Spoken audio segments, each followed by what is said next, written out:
Cobblestones of the Eternal City, conversations crossing faith, culture, and current events.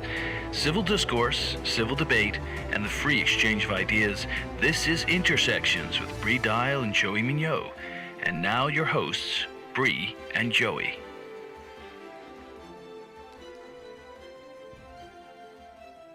And welcome to Intersections. My name's Joey Meugniot, and I'm joined today by Bree Dail. For those of you that haven't joined us before, I'm going to say that most of you have, but I'm a political advisor and analyst. And today we're going to be bringing you a lot of news, but mostly news that impacts faith and where it intersects, if you will, with culture, and finally news that's focused on current events and politics. So there's a lot that's happened over the last week. And I know Bree's excited to talk about several topics that we've got lined up for today. They're pretty exciting. So without further ado, I will get you over to Bree. Bree, how's it going today? Good morning from Rome. Joey, we were talking right before we went on. Today is a spotty day for me internet-wise. So if you're watching us right now on social media and you see me freeze, hopefully it'll be a nice, frozen. Usually it's not. It's never a good pause awkward face, is it? It's always no, it's never. Yeah, it's not good. So yeah.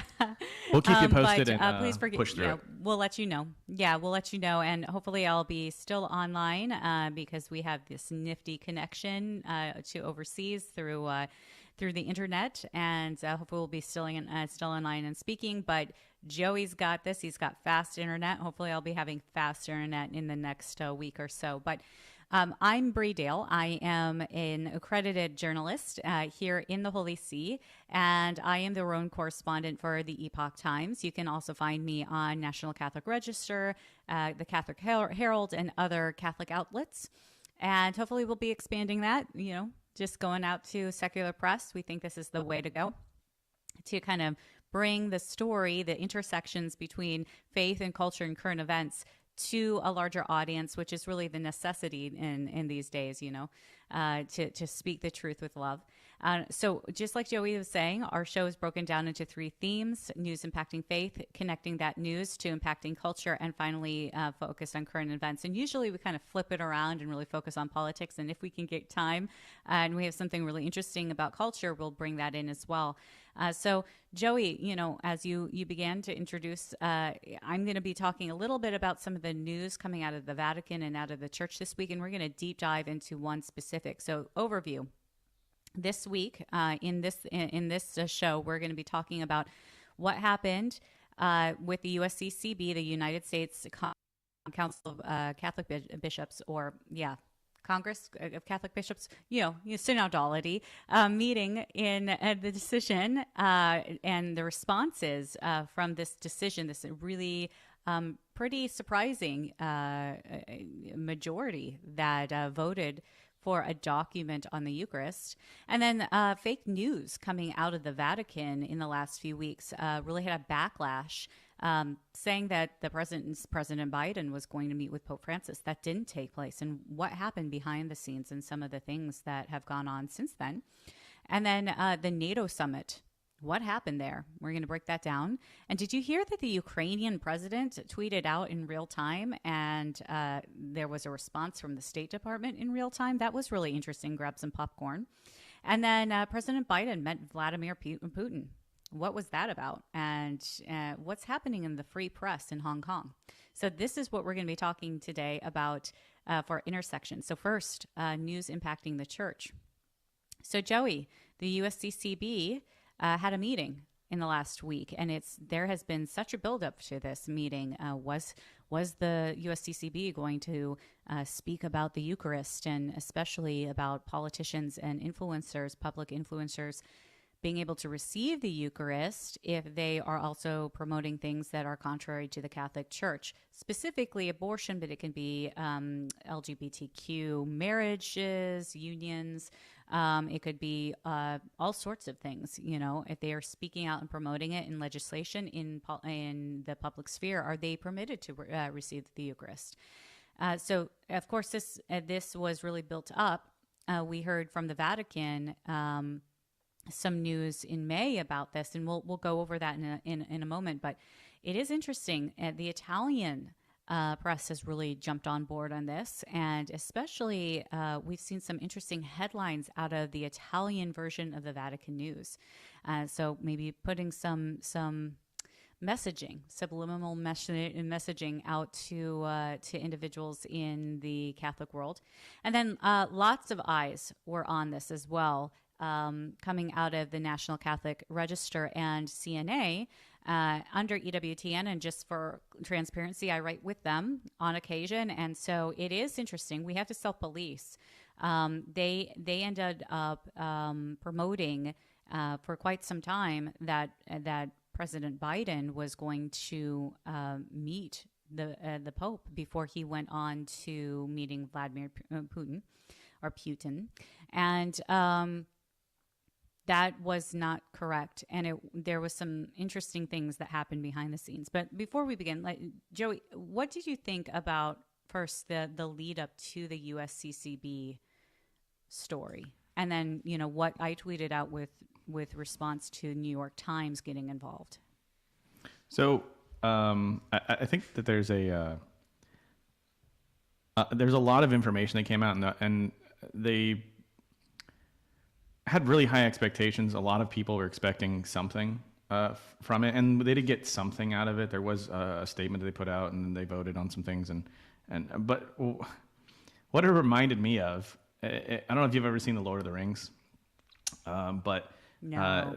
there's a scene where all the Ents get together, and they have an Ent moot, right? And then they talk all day, all night, and they come back to Merry and Pippin, and they say, well, we've agreed that you're definitely not orcs.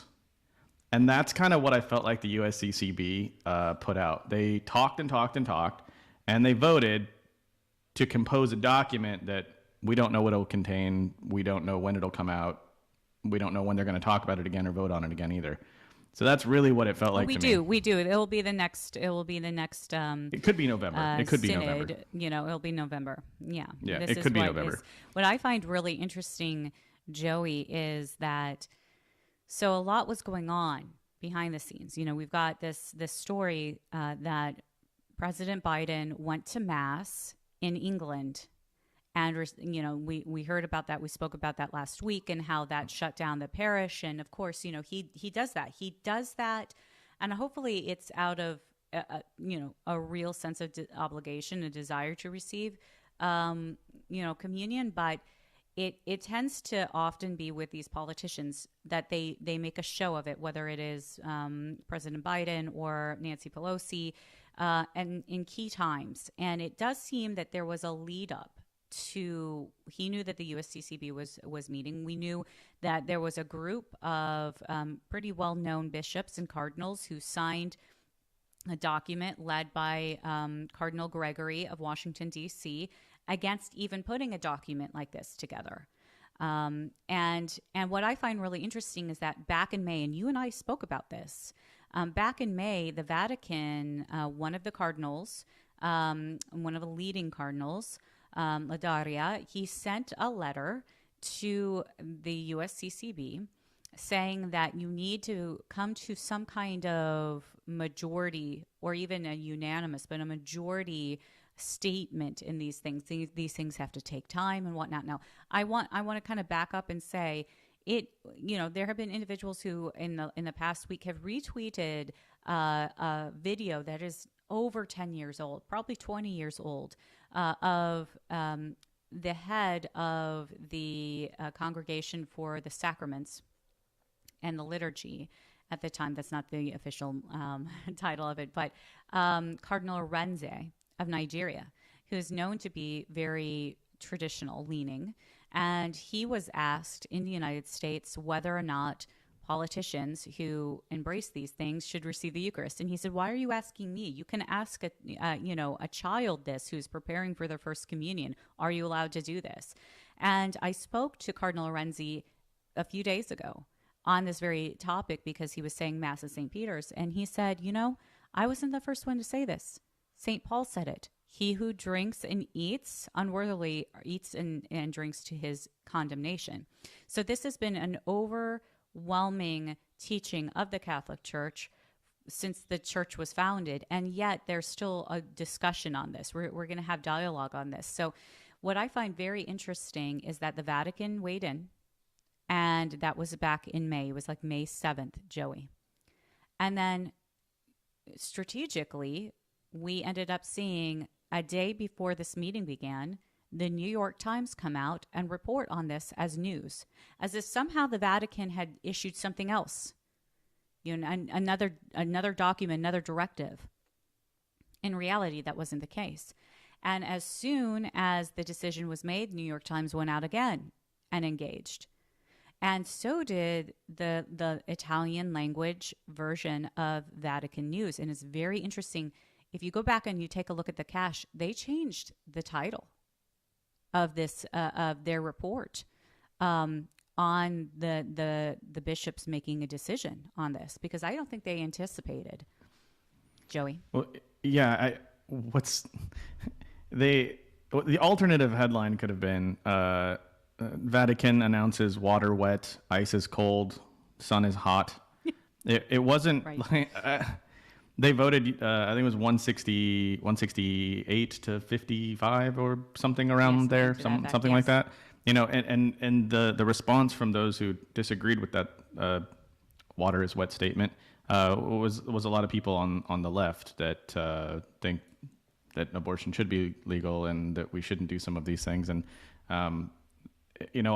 the language that was used was "don't weaponize the Eucharist." That was like the big, like that's their phrasing. That's their go-to phrase. Like the Eucharist has been weaponized. What happened though, Joey? What happened in response to that? Because we were saying, that side. You saw a tweet, and I saw it pretty much at the same time by a congressman out in California that got some attention. What exactly who is this congressman? And what exactly did he say? Because it talked about weaponizing. Congressman Lau. We'll go with Lau. Now. I'll have the exact. I can find the exact quote and I'll read it for you guys here shortly. But Bree, you probably have it. Yeah, I'll pull it up. Yeah, keep talking. Yeah. So, well, So the census is that he challenged the Catholic Church to deny him communion because he thinks these things. And I don't know. If it had happened, we talked last week about history and some things, and had this happened, had like a leader within a country or a prince or a king or something done this like 500 years ago, they'd have just excommunicated him, or like that would have been it. It would have been done with. But we don't do that anymore, so he couldn't. But that's essentially what he did. He just challenged the Catholic Church to deny him Eucharist. The tweet, I have it up.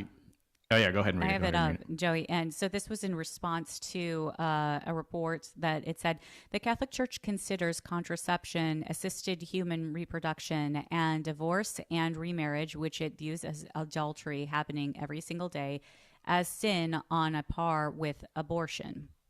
And then Ted Lieu came back. Again, this is a congressman out of California. And he said, Dear USCCB, I'm Catholic and I support contraception, a woman's right to choose treatments in fertility, the right for people to get a divorce, the same right for the same-sex marriage. Next time I go to church, I dare you to deny me communion. So what he just did, in accordance with the way that the church looks at these things, is that he excommunicated himself, latae sensiae, and he directly claimed himself to be like a heretic / schismatic. He declared that he denies what the church teaches on these things, and then he formally said, "I dare you to do this." I mean, the audacity. Imagine, it's pretty crazy. Going into side. Yeah. It's pretty crazy, so, and we've got we can talk about this a little bit more when we get back from the break, because I know that we're not finished talking about this topic, and I doubt this is the last time we're going to hear about it, at least until November, when there's a little bit even more information coming out. So we're going to continue talking about the USCCB Congress that happened. We've still got some stuff out of Hong Kong. We've got a lot of other news and things to come after we get back from the break. So stick around. We will continue talking about this and several other topics like we do every week. And we will see you after the break.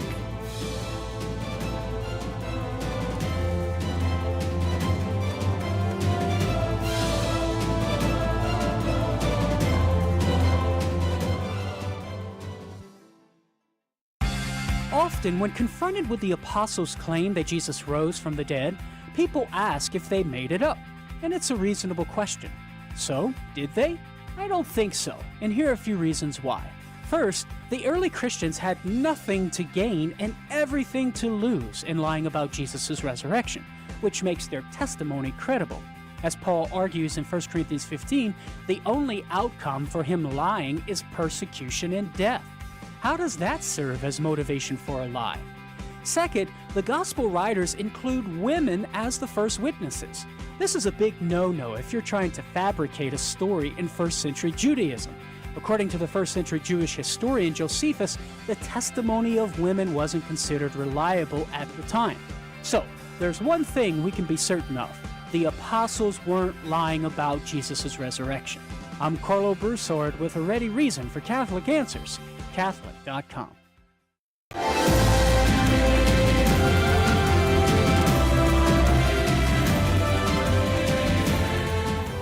Welcome back to Intersections with Bree Dail and Joey Meugniot. I'm Joey Meugniot, and we were finishing off our conversation about the USCCB before the break, and coming up we're going to continue talking about the NATO summit, the visit that President Biden had with Vladimir Putin, and then the meeting that didn't happen between the Pope and President Biden on his European journey. So those are kind of the things that we've got coming up. So to finish out the last, the USCCB thing, what I find really interesting about the left and just kind of the reaction from the left about this, and I said this so much in a tweet, but really it's the idea that the church says this, like we'll just call it A, like this argument A, and they say, no, I don't want that to be what the Catholic Church is. I want you to change everything the church, all the church doctrine. I want you to change your rituals. I want you to basically adhere to my modern beliefs and my modern political beliefs and my modern views of what I think faith should be. And if you disagree with that, then you're a horrible, awful person. And Right. you mentioned basically a quote from St. Paul earlier, I think it was, and I was digging through the internet, and there's another quote that I really like, and it says, "Get woke and condemn your soul to eternal damnation." So that's how I think it goes. So I think that there's a lot of politics getting involved in this, and there always will be, but it it doesn't really line up. Like it doesn't. Like if you don't think those things, you're probably not Catholic. Like but here's the thing is that the Catholic Church believes that what we have is the fullness of the truth, right? And truth himself speaks truly, or there's nothing true. Okay, that's from a beautiful poem by Gerard Manley Hopkins, and it came from Saint I think it was Saint Thomas Aquinas. So in reality, either there is truth, and there are some elements in philosophy that seeks after him, but they have semblance of him, or everything is relative, right? And you and I have had these conversations a lot.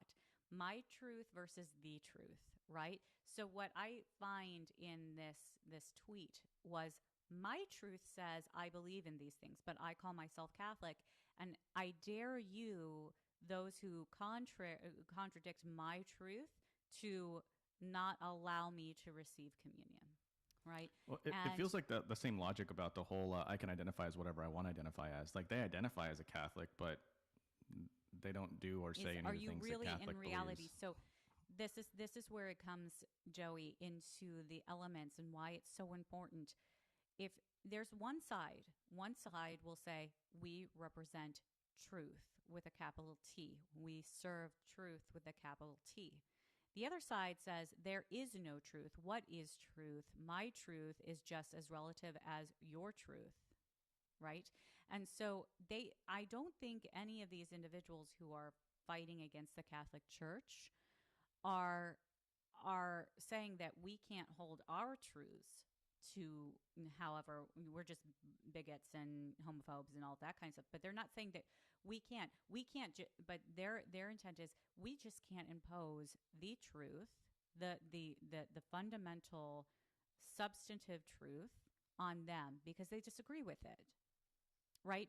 And my question is, well, there are a lot of other churches out there that agree with you. So why stay within the Catholic Church?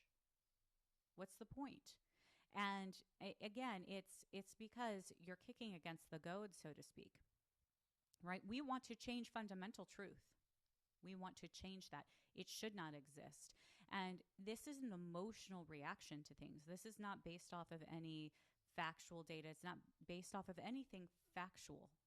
It's based like off everything of, else. Because facts they don't exist.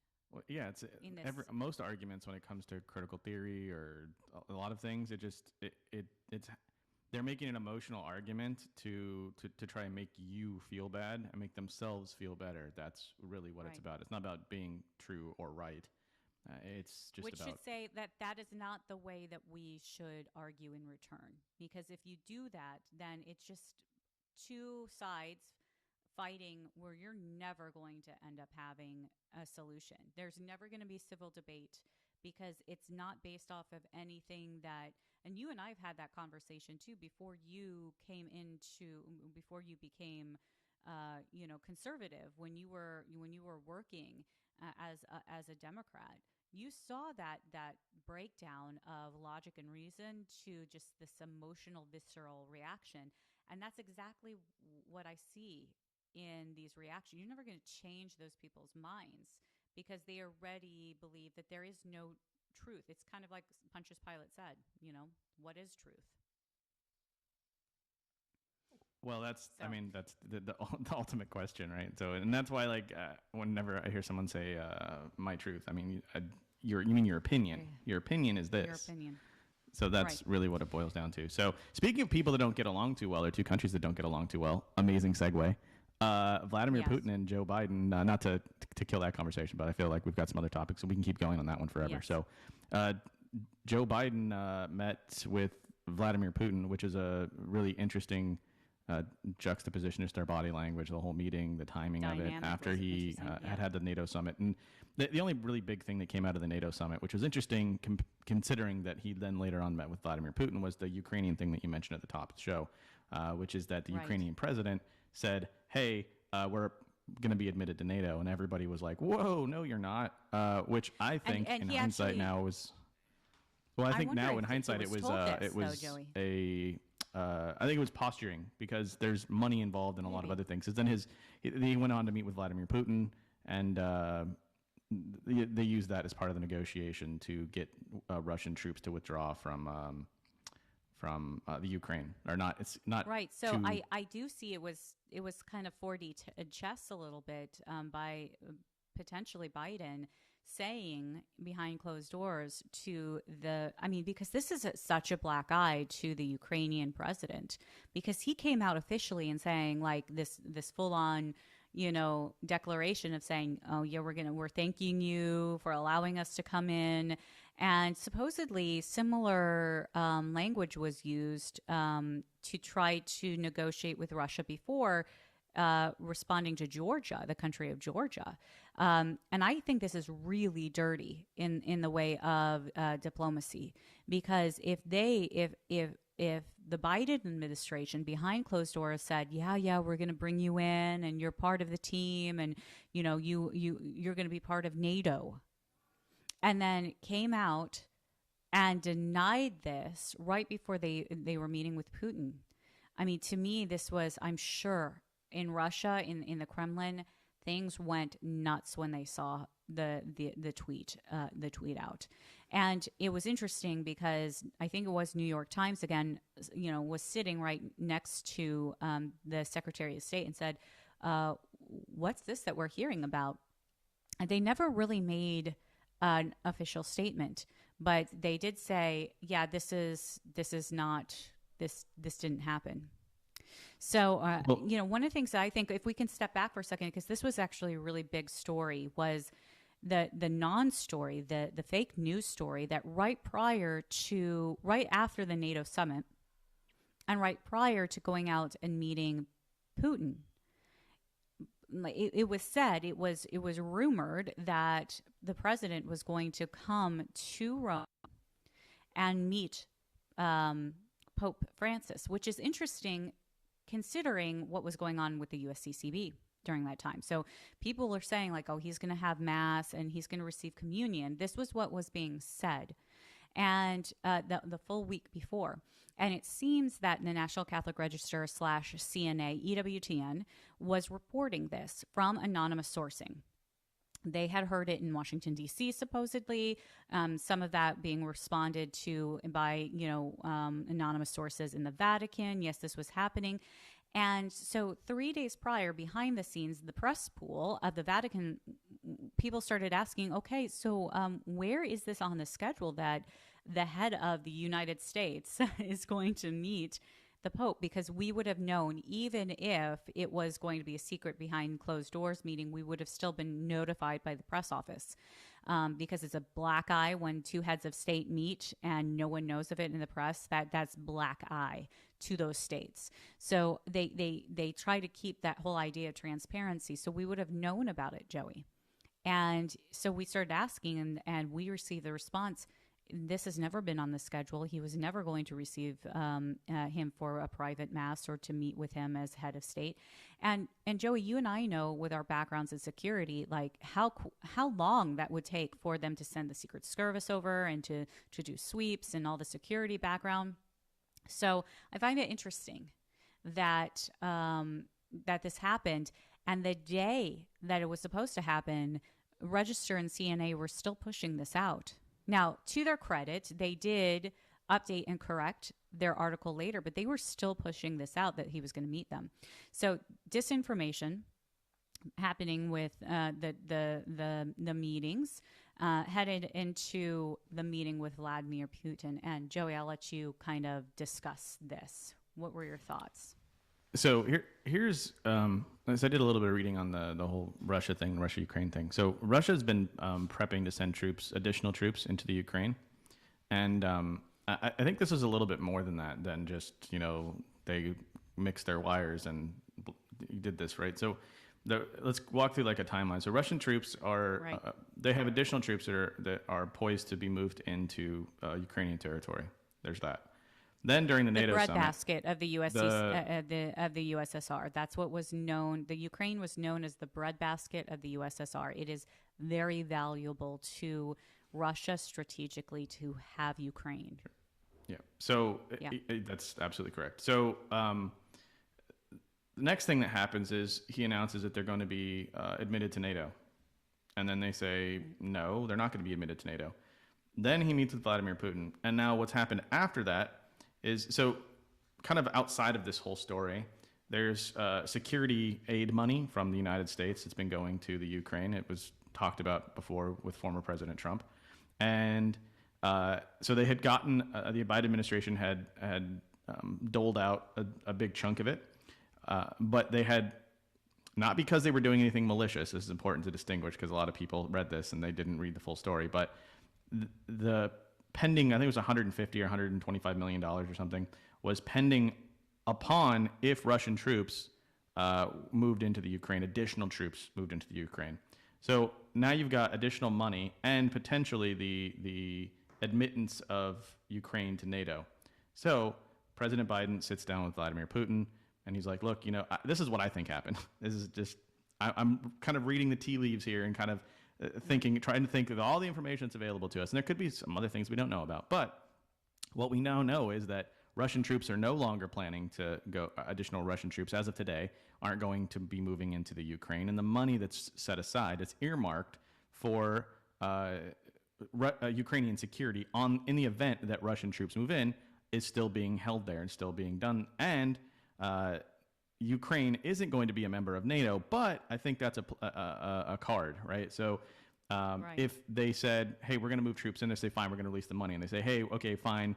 Even if you release the money, we're still going to move in. And then I think the final card for them to play is like, hey, we said they weren't going to get into NATO, but now they're going to get into NATO. So I think this is a very long chess game, and there's several moves here. But I don't think it's necessarily as cut and dry as like, somebody screwed up and they said that that Ukraine was going in there. Had Ukraine not said that, I don't think that would have been the top of anybody's mind for them getting admitted to NATO, because no one had really said anything about it for a while.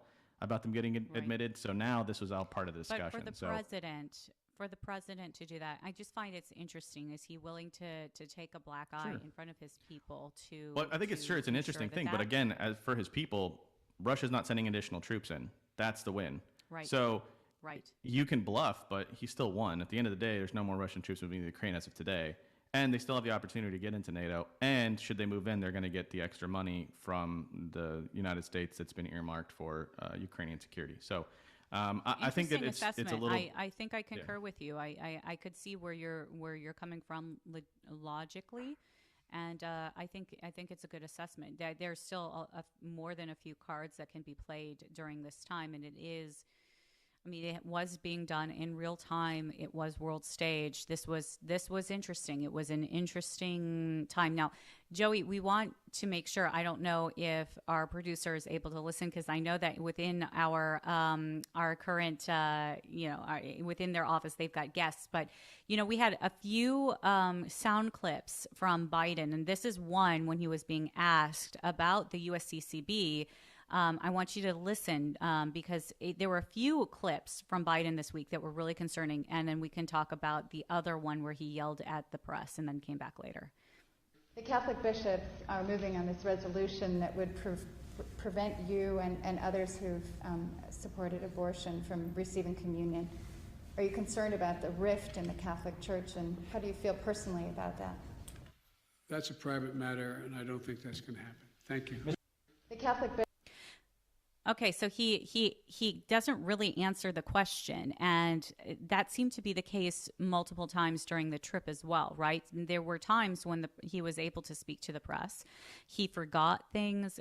He yelled at the press a few times and insulted them. Like, what do you do all day? What the hell do you do all day? Was one of the things that he said, and then later said, "Oh, I'm sorry, I shouldn't have said that." And then he said it again to not knowing the topic of a certain situation. But when he said, "What do you do all day?" that was in response to them saying, "Why are you so confident that Putin is going to change his mind on things?" And he came back and he said, "I'm not confident in anything, or I'm not confident in changing." And I find that really interesting because there was, from his reading, from his speech, he presents this whole aspect of, we've got things in control, right?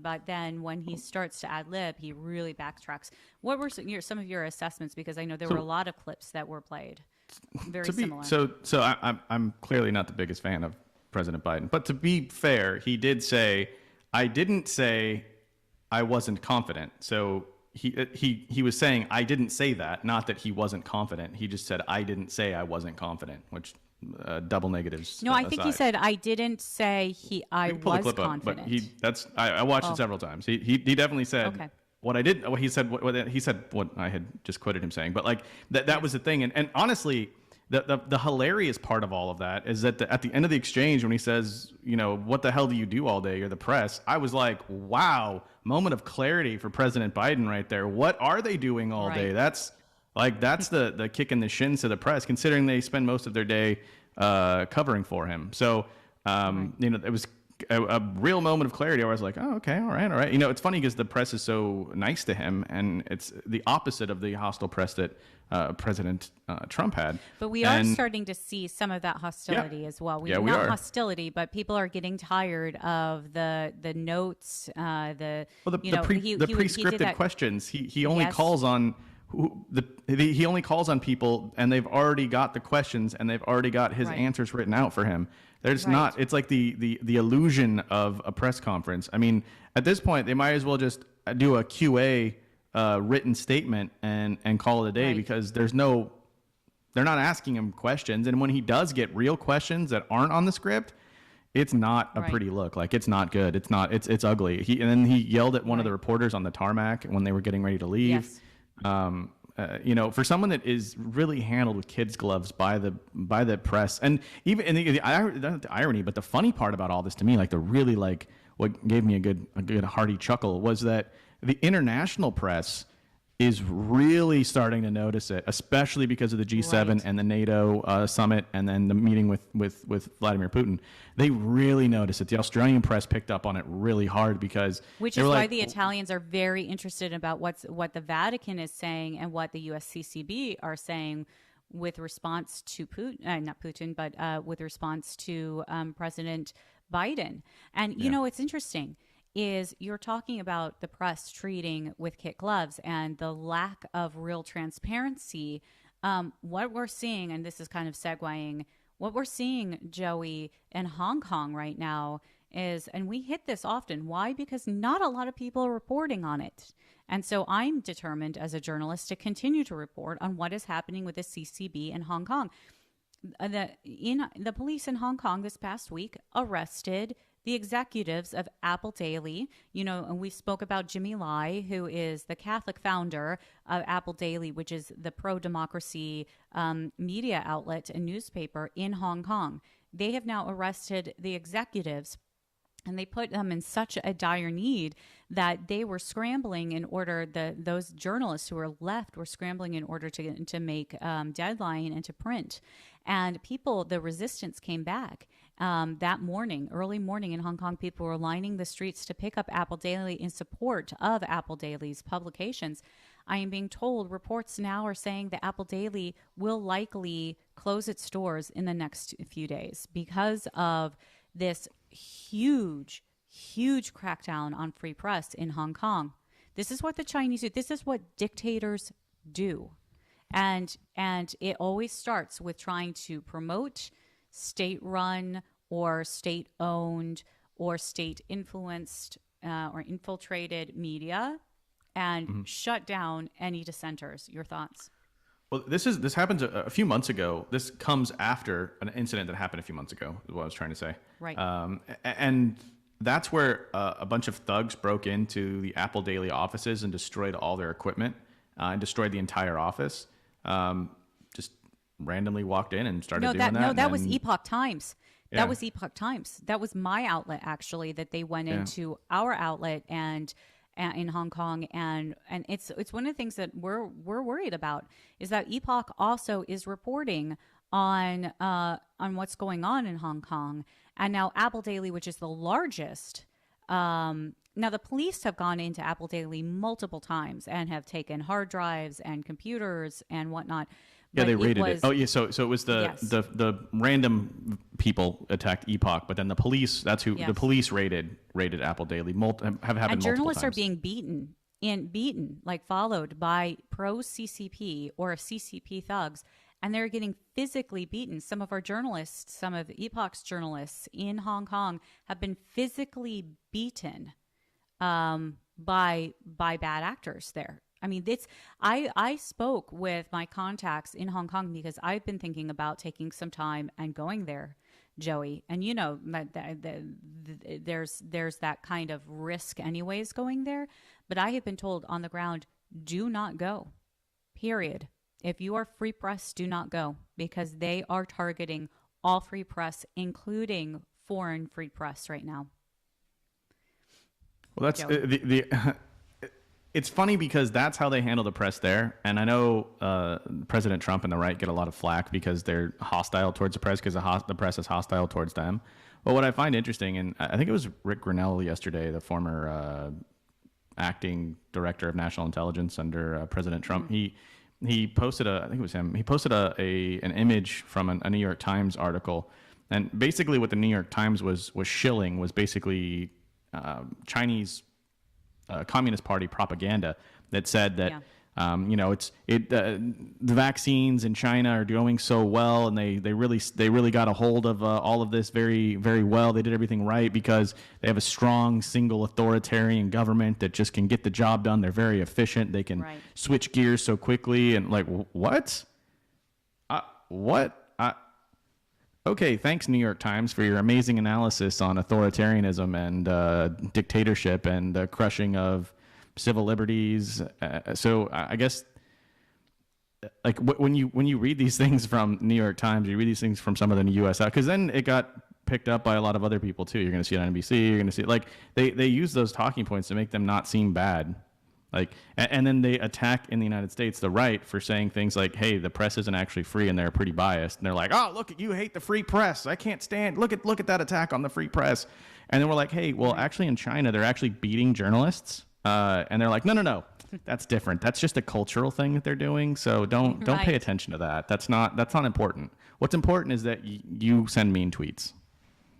So, Joey, I sent this to you this morning. I posted it on Facebook. I will post it on Twitter as well because I think it's really important.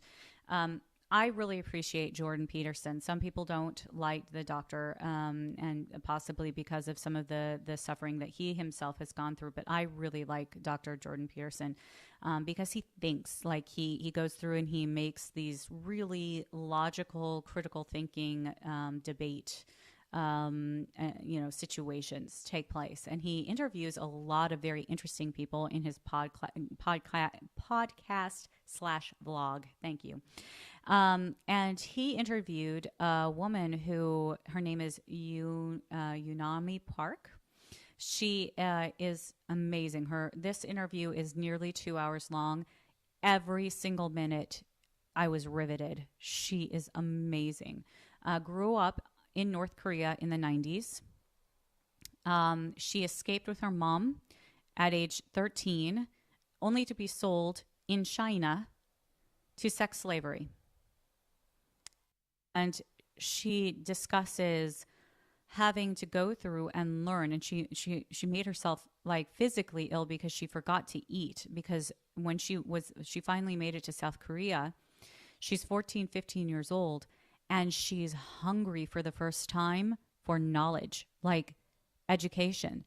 And she had, she said that she was assessed at having like a 7-year-old, 8-year-old, like 4th grade education, something to that effect. And she was able to get her GED and graduate at 17 and then go into the university in South Korea, which is no easy feat. And then she ended up going to Colombia. And she talks about her journey and what it really means to be under oppression and persecution. And Joey, she talks about what she experienced at Colombia, and exactly to what you were saying, pushing a narrative, pushing this whole idea of alternate reality. And she said it was a waste of time and money. So, guys, when we get back, we're going to talk a little bit more about what went on this past week. And we have some breaking news for you, some big news in culture. So stick with us. We're gonna push that video, and we look forward to seeing you on the flip side.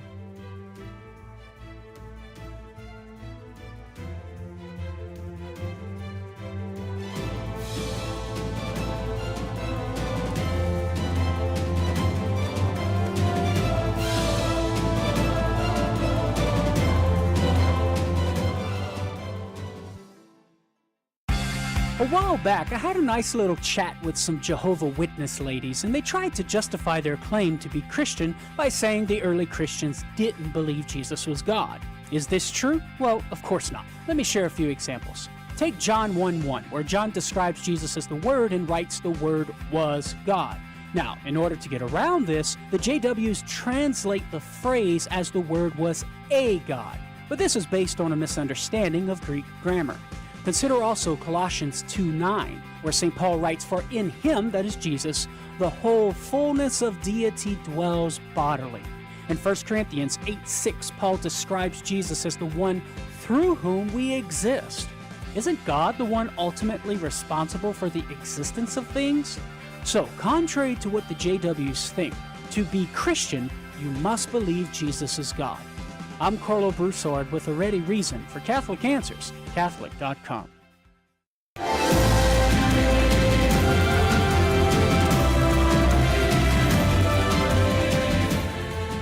And welcome back to Intersections. I'm Joey Meugniot, and I'm joined with Bree Dail as well. And before the break, we were talking about we talked about a lot of things today. Actually, we're getting kind of close to towards the end of the show on the back half of the home stretch here. But we talked about the USCCB meeting. We talked about the NATO summit and Vladimir Putin's meeting with President Joe Biden. We've also talked about the press. We talked at length actually about China and the lack of free press there. And Bree finished out right before the break telling us about a North Korean defector that ended up going to Columbia Law School and was blown away by the amount of propaganda that was being taught in our universities. That was, for someone that lived in North Korea, it's pretty astonishing for them to say that it was worse propaganda than what she had seen in North Korea growing up. So as you send your It kids was off an to amazing college, interview. keep that in mind. It's an amazing interview. Please watch it. Again, like I'll put it on my social media, the link to the full interview. It's long, but like I said, I was riveted. I hope, Joey, that I reached out to her. I hope that we might be able to connect with her, at least for me to do an interview, but I'd love to have her on and speak about what she is seeing today and some of the things that she said. I'm compelled to speak out. And she said she's on the hit list for Kim Jong-un. So that's something I find very interesting. Now, I want to just say a shout out. Thank you, Leonard Rodriguez, for your statement today. We really appreciate that. For those of you who are watching, please put your comments, your questions, your concerns in our feed, because we do read them. And so, Joey, this is on a lighter note. I'm super excited to do this because I have been working with the actor Jonathan Rumi and the director Dallas Jenkins of The Chosen. Jonathan plays Jesus for some time, for over a year. And Jonathan and Dallas are announcing now this is Jonathan's movement. Then Jonathan has been working on this for, I think, over a year. But Jonathan has an announcement, and this came from his live feed just the other day. So we're going to play it. In the last year or so,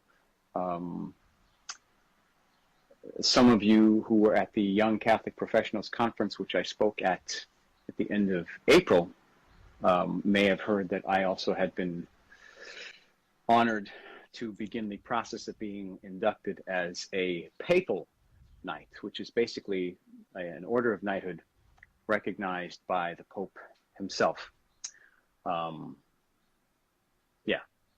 So that will be cool. If that, when that actually commences into the knighthood, especially since I'm going to meet him this summer, and maybe Dallas too. Would you like to join us in Rome to watch me meet the Pope? Let me know in the comments ahead. Okay. All right. Thanks, guys. Bye. In the last year or so, it's funny because he dropped that bomb and people are like, what? So Jonathan Rumi is coming to Rome, as is the evangelical Dallas Jenkins. And amongst many things, because they're going to be doing a production and they're going to be doing some pretty big VIP events. But it's all leading up to, this is early August, all leading up to them meeting Pope Francis. Which is really exciting because Jonathan has been, in the last few years, really leading the way in saying the Rosary and Divine Mercy Chaplet on social media. He has hundreds of thousands of followers, and people from all over the world, Protestants, have been asking, where can we find rosaries so we can join you? It's become extremely ecumenical and very much a program worth watching. In my opinion, this is The Chosen. And so, when we talk about this intersections between current events and politics, Joey, and then culture, with all of the bad news that are happening, sometimes it's good to hear some good news. And so he is actually inviting Europeans and people from the United States who are now able to travel to Rome. And I know there are a lot of people who are currently, have been wanting to travel for a while, to come with them and meet the Pope together during the audience. So, Joe, you get to meet Jonathan Rumi. I know that you have watched The Chosen. What has been your kind of response to the show so far? So a couple things. One, I really like the production value. It's especially in this day and age when it's not relatively easy, but you expect so much more from your visual medias. You expect a lot, And this is usually an area where you don't really get a lot of high production value Christian content medias out of this. usually. Yes, definitely not. Bad. So I really appreciate that. The stories is 2,000 years old, so it's not like it's they're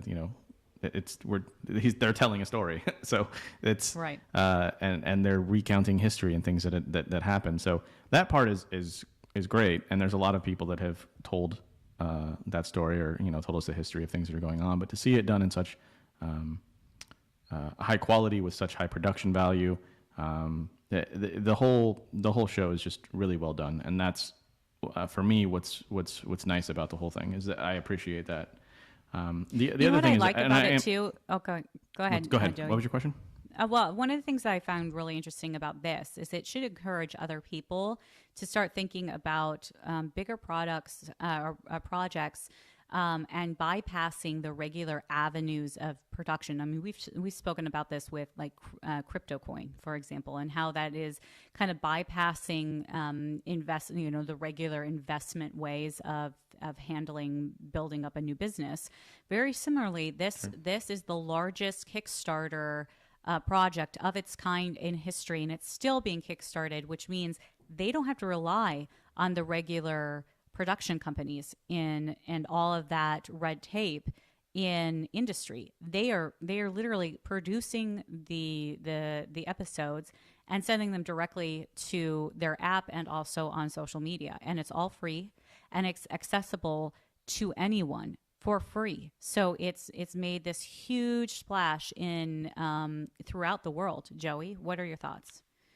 So that again, that's what the interesting thing. That's the cool part about it for me is that it is,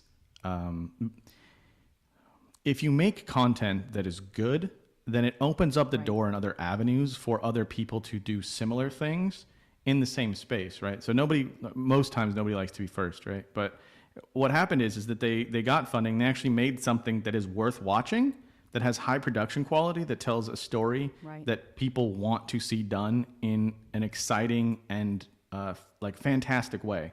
So what that will do is then open up the door to other people, as long as they keep that same production value. It'll allow them to tell other stories that might not and never have been told, or might not have been done in a way that they're looking to do it.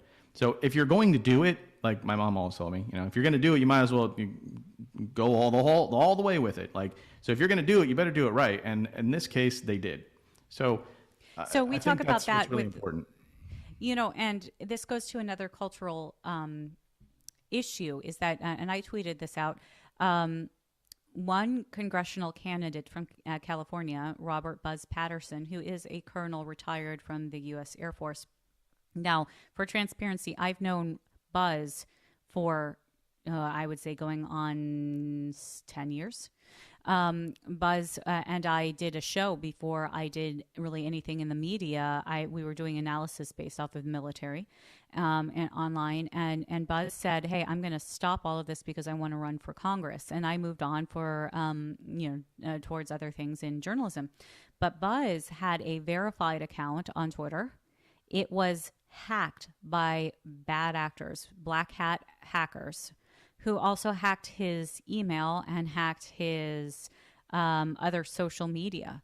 And he went to Twitter, and again, this is a verified account. And they said, "Oh, sorry, we can't verify whether or not this is you or not, so we're just going to suspend you." He had hundreds of thousands of followers. And it goes back to this whole idea of, when people did that mass exodus from Twitter after the president of the United States had been banned, there was a call for something else to arrive. People said Parlay or Parler was going to be that avenue, and that's kind of died. Other alternatives were there. But you speak about it, Joey. Not everybody wants to be first, but there is an avenue to bypass these big tech in order to get information or get stories out.